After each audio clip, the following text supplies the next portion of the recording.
దాటి గొంతు దాటి పలికిందేదో వైనం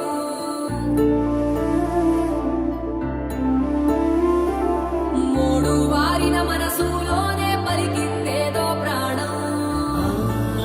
కన్నుల్లోనే గంగై పొంగిన ఆనందం కాలంతో పరిహాసం చేసిన స్నేహం